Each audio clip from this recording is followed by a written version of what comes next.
Olá, vamos falar de lambdas. Bom, e- das funções já falámos e conhecemos que é uma forma de definir um grupo de instruções com um nome. Então, damos o nome a um conjunto de instruções e sempre que chamamos o nome, aquelas instruções são executadas. Não é? Por exemplo, se eu fizer def quadrado, então ele vai receber uma variável x e ele vai retornar o quadrado desse número, x elevado ao quadrado. Não é? Esta é uma função muito simples, não é? Pode haver funções bem mais complexas, mas para as funções simples nós conseguimos ainda escrevê-las mais simplesmente com os lambdas. Os lambdas são as funções mais simples que existem, ok? E como é que se definem? Eu posso definir um lambda como sendo um quadrado, por exemplo. Vou definir aqui vou dar um nome a este lambda, que se vai chamar quadrado. Então, vou dizer que é um lambda em que para cada x vai retornar o x ao quadrado. Estão a ver? A equiparação entre isto e isto é muito semelhante, não é? É como, não é? Nós temos para um x que nós recebemos, retornamos o x ao quadrado. Okay? Então, eu posso usar esta função aqui agora, em vez desta anterior, posso chegar aqui e posso dizer quadrado e ponho aqui, por exemplo, 3. Ele vai-me retornar um 9, não é? Porque para um x que eu dê, ele vai-me retornar o x ao quadrado. Isto é a forma de dizer elevado a em Python, não é? Então, o lambda é muito útil, sobretudo nas ordenações. Imaginemos que nós temos uma lista, ok? Por exemplo, uma lista de nomes, como tínhamos aqui há bocadinho, que eu estive a fazer na outra. Aí. Exato. Consideremos que temos esta lista aqui de nomes, ok? Então eu quero ordenar de nomes, já vimos que podemos ordenar esta lista assim de forma direta e ela fica ordenadinha. Alfabeticamente. Com A, com N, com V, com Z, não é? Bom, mas eu posso ter um critério de ordenação um bocadinho mais refinado, não é? Por exemplo, eu posso querer ordenar em função de uma determinada função. Ora, vejamos, por exemplo, eu posso querer ordenar em função do número de caracteres. Então, eu posso usar um lambda exatamente para isso. Posso dizer que a chave de ordenação vai ser um lambda em que para cada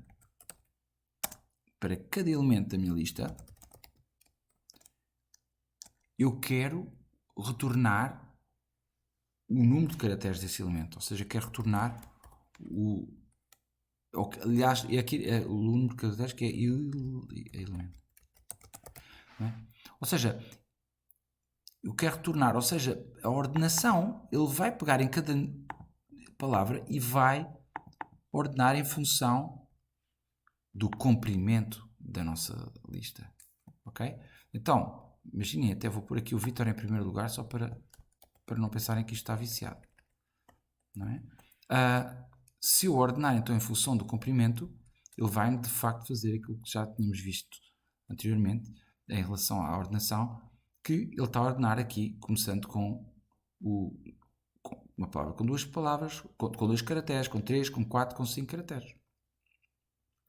Mas podemos usar os lambdas para fazer coisas muito engraçadas. Por exemplo, uma coisa que não tem assim muita lógica, mas imaginemos que queríamos ordenar em função do último caractere da nossa palavra.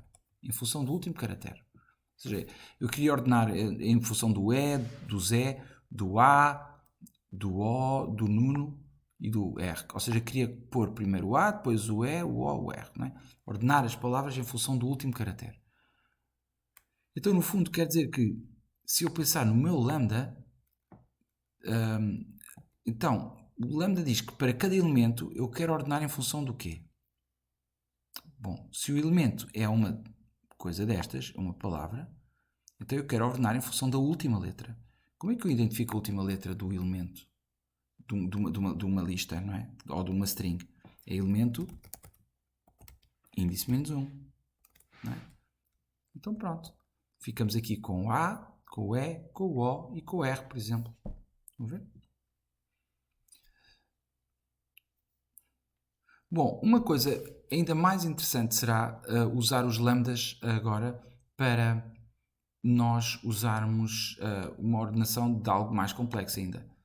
Imaginemos que temos um dicionário deste género, em que temos um dicionário que nos é dado diz de pedidos e que diz isto, não é? Temos um dicionário de pedidos e eu quero imprimir uma lista em que tenho, vamos por aqui, tenho 15 pedidos de carne, tenho 6 de peixe e 10 vegetarianos. Não é? Eu quero ordenar isto pelo número de pedidos. Ok? Eu queria então pôr carne 15, vegetariano 10, peixe 6. Bom, então neste caso iria ter que fazer 2 passos intermédios. Um passo intermédio, na verdade, só. Iria ter que transformar o dicionário de pedidos numa lista. Ou seja, ia ter que transformar, usando aqui, lista, ia ter que pegar neste dicionário de pedidos e ia ter que pegar nos itens deste dicionário. Por isso, os itens perseguem-nos sempre, tanto nos ciclos for como na conversão para lista. Itens, pomos itens e vou converter para uma lista. Vejam lá a lista que isto gera. Ok? Então, ele transformou este dicionário numa lista de elementos que são um tuplo. Isto é um tuplo, temos aqui outro tuplo e temos aqui um terceiro tuplo. Não é? Bom, e se eu agora quiser ordenar esta minha lista, se eu quiser ordenar em função do número de pedidos, bom, vou usar o lambda e vou dizer assim, ok, para um item, não é, que eu tenho aqui, eu quero ordenar em função do quê? Então, se isto é um item, eu quero ordenar em relação à quantidade, não é? Então, mas se isto é um tuplo, que este é o elemento índice 0, este é o item índice 1, eu quero ordenar em função do item índice 1. É? Então, desta forma, estou a ordenar em função do item índice 1. E agora, se eu visualizar a minha lista, vou tê-la ordenada em função do número de pratos. Estão a ver?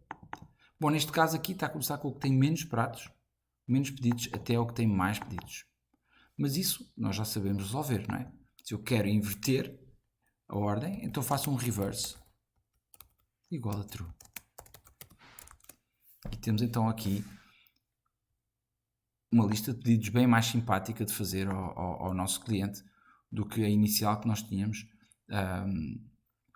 estava desordenada, não é?